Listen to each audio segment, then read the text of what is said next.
नमस्कार, स्वागत है आपका इंडिया न्यूज 53 में। आपके साथ मैं हूं फिरदौस। नजर डालते आज गतिविधियों पर। पत्रकारों ने की बालिका के साथ बलात्कार कर हत्या करने वाले आरोपी को फांसी देने की मांग। कलेक्टर कार्यालय पहुंचकर दिया ज्ञापन।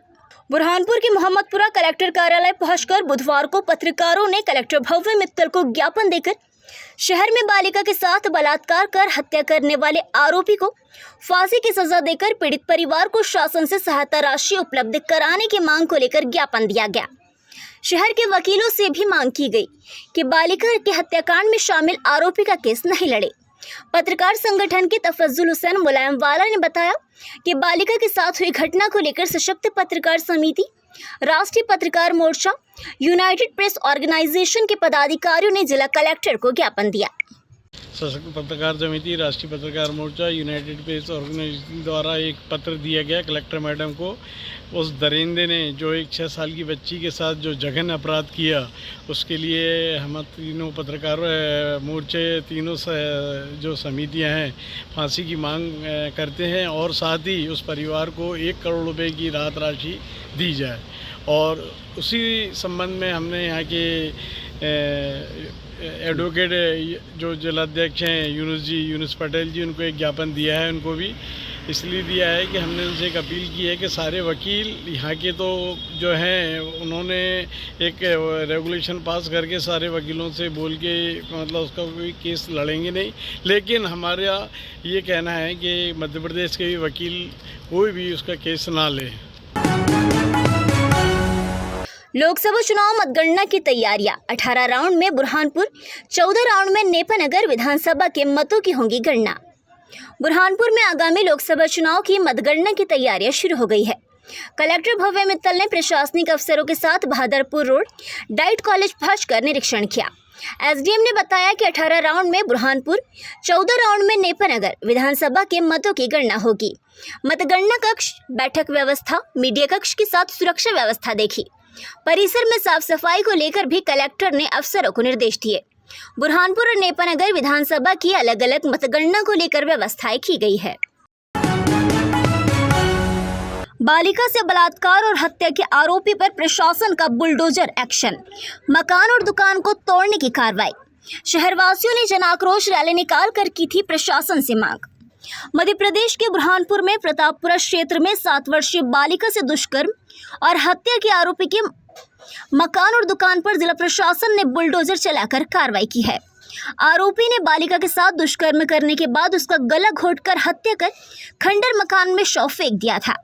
घटना के बाद शहरवासियों की मांग के बाद जिला प्रशासन द्वारा अवैध कब्जे को चिन्हित कर तोड़ा जा रहा है। सुरक्षा की दृष्टि से भारी पुलिस बल तैनात किया गया। क्षेत्र में ड्रोन से नजर रखी जा रही है। पुलिस के अनुसार आरोपी कुशल उर्फ गौरव मोबाइल पर अश्लील वीडियो देखता था। इसके बाद उसने बालिका को बहला फुसलाकर अपने घर ले गया था, फिर वह दुष्कर्म की घटना को अंजाम दिया था। जब बालिका ने इसका विरोध किया और शोर मचाने लगी तो बालिका का गला घोंटकर हत्या कर दी और उसे घर के पीछे ही सूने खंडर मकान में फेंक दिया था। घटना के बाद शहर के लोगों में काफी आक्रोश था। पुलिस ने सख्ती से एक्शन लेकर आरोपी को पकड़ा था, जिसको देखते हुए जिला प्रशासन ने आरोपी के मकान को और उसके मैकेनिक की दुकान को बुलडोजर से तोड़ दिया है। कार्रवाई के दौरान एडीएम, एसडीएम, अतिरिक्त पुलिस अधीक्षक, सीएसपी सहित नगर निगम का अमला और राजस्व विभाग का अमला मौके पर मौजूद रहा। ये नगर निगम की ओर से जो अतिक्रमण हटाया जा रहा है, उसी में सुरक्षा व्यवस्था है, तो पुलिस फोर्स यहाँ पर डिप्लॉय किया गया है।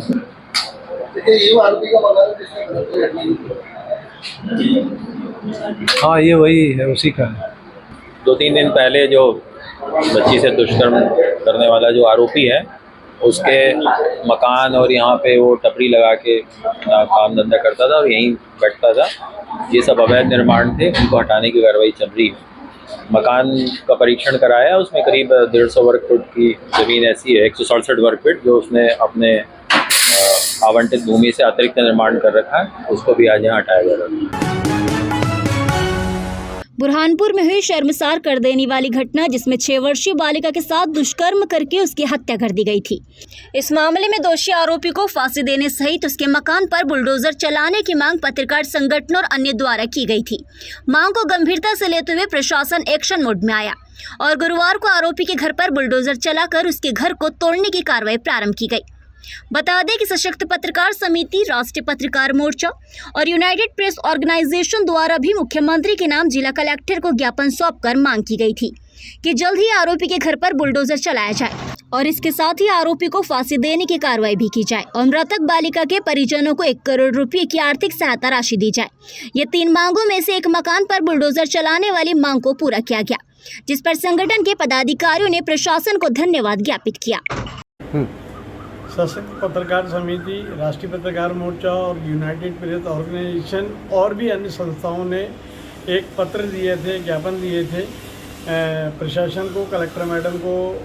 एक उनसे निवेदन किया गया था ऐसे आरोपी जो इतना खतरनाक भयंकर आरोपी जिसका घर किया तोड़ा जाए, और प्रशासन ने हमारी मांग को माना और साथ ही हमने और इसके अलावा 1 करोड़ रुपए उस परिवार को राहत राशि मिलना चाहिए। और साथ ही मैं धन्यवाद देता हूँ प्रशासन का, कलेक्टर मैडम का, एसपी साहब का, एडिशनल एसपी साहब का, सीएसपी साहब का, एसडीएम मैडम का, तहसीलदार साहब का, कि उन्होंने हमारी बात जो मांगे हमने रखी थी उसमें से हमारी एक मांग पूरी हुई। धन्यवाद। शहर में भीषण गर्मी का असर, 44 डिग्री पर तापमान पहुंचने से सड़कों पर पसरा सन्नाटा। बुरहानपुर में भीषण गर्मी का असर देखने को मिल रहा है। तापमान 44 डिग्री सेल्सियस पर पहुंचने पर शहर की सड़कों पर सन्नाटा पसरा गया। मोहम्मदपुरा रोड की डिवाइडर पर लगे पौधे भी अब सूखने लगे हैं। पौधों पर पानी नहीं डालने के कारण पत्तियां सूख गई। सुबह 11 बजे से तापमान बढ़ने के बाद शाम 5 बजे तक गर्म हवाएं चल रही है, जिससे लू लगने की संभावना बढ़ गई है।